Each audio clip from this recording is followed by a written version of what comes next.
Sean Couturier was not on the ice today, and Ryan Kelly. Any updates or maintenance days? Yeah, I don't know. They're both nicked up a little bit, and we'll know something better Wednesday. You said you were going to, embrace this opportunity to run a team again. Now that you're, 2 weeks into it almost, has it rekindled the fire a little bit? How do you feel it's gone so far? Yeah, it's the best job in coaching, right? It's the pinnacle. So I think everybody that coaches probably aspires to it, and it's been great. It's been a great experience. It certainly is. You kind of forget how all-encompassing it is compared to being an assistant coach, and so from that respect, it's kind of helps you keep a perspective on, how sometimes the coach might not be in a good mood.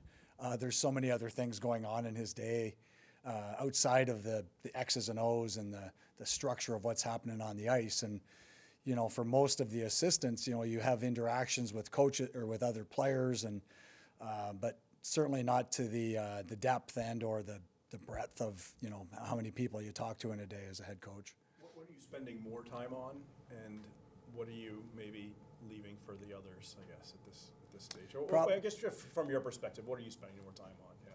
Yeah. Well, it gave the penalty kill to Daryl, and he's done it before, did a real good job for the Montreal game. So I found that I would be the first couple games, I'd be done all my 5-on-5 stuff and be ready, and then I still have to do penalty kill, which there's some time that goes into that, all the pre-scout and everything, all the prep. So I just found that, hey, if I could offload that, maybe the day wouldn't seem as overwhelming as it did the first few.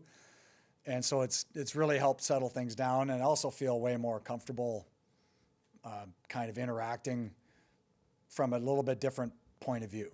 I haven't been really given a mandate, so I'm not really in that position to talk from that point of view as far as past these last few games. But up until that point, I'd like to try and keep things as coordinated and as on track as possible.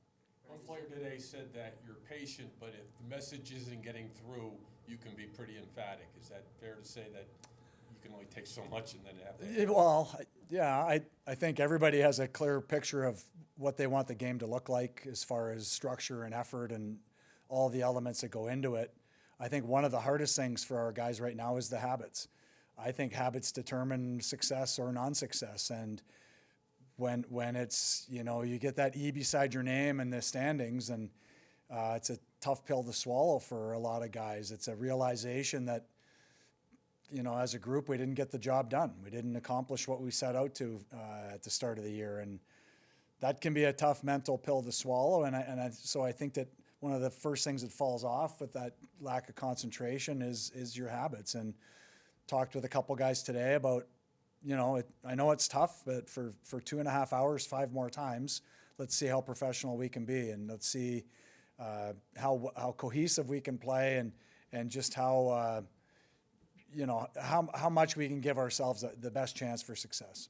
How important is it to have guys like Garnet Hathaway then in that regard, as someone who's been in the league a number of years, and he also, when we see interactions, he seems to really take the young kids under his wing a little bit.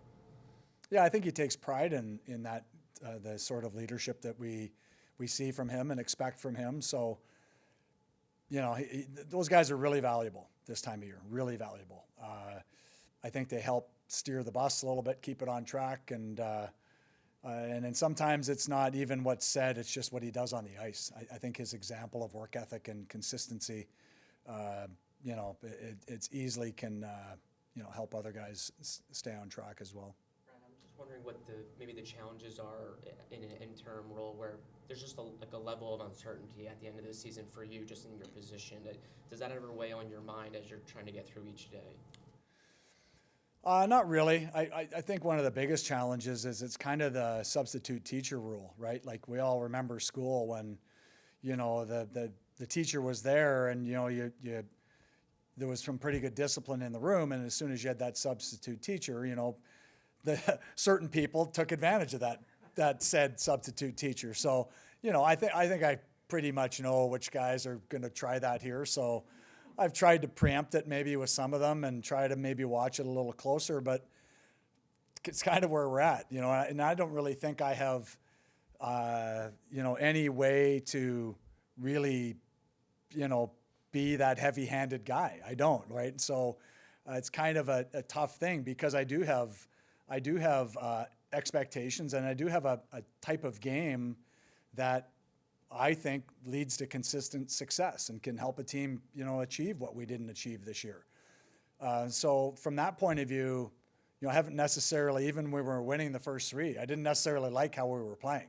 Goals were going in the net, and we were outscoring our mistakes, but how we were playing, I think it's hard to sustain. I think there's a smarter game and a more team-based game that I think the majority of the teams that are going to continue playing after the midpoint of April do it on a consistent basis. And I think that's something we have to get better at here, obviously.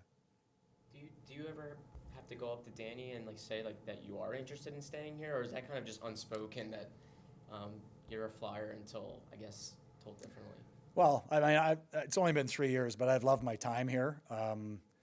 It's a unique city. I love the inherent pressure the fans put on you. I've never been booed more in 3 years in my life, but I think it's good. I think it's an extra indicator of what the fans think. They're not always 100% accurate. There's a couple times we got booed that I wasn't really in agreement with it, but for the most part, it keeps you in check. It makes sure you are doing the little things, better. And so from that point of view, it's been I've loved working here, and I don't know if I have to really tell Danny that I would like the job. I think it's probably expected.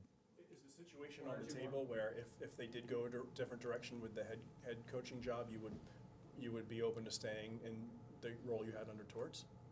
Well, that would really be up to the new coach. So yeah, it's really not something you decide anyway. So you still enjoy working with this group, and like I said, I've enjoyed my time here. The one thing that does happen when you get a little taste of head coaching is, I'd really like to try it, and really have the team from, midsummer, right? Do development camp, from day one in camp, you're implementing what you think should happen, and, would love to try that. If that's not in the cards, then, I have really enjoyed my time here, but again, it's almost always up to the coach coming in to decide that. Would you bring back the rope test then? I would not be doing the rope test. I can guarantee you that. But it would be a tough camp. I think conditioning is important. I think the one thing that we did here for 3 years is you get reminded how hard you have to work, and sometimes that's a great lesson.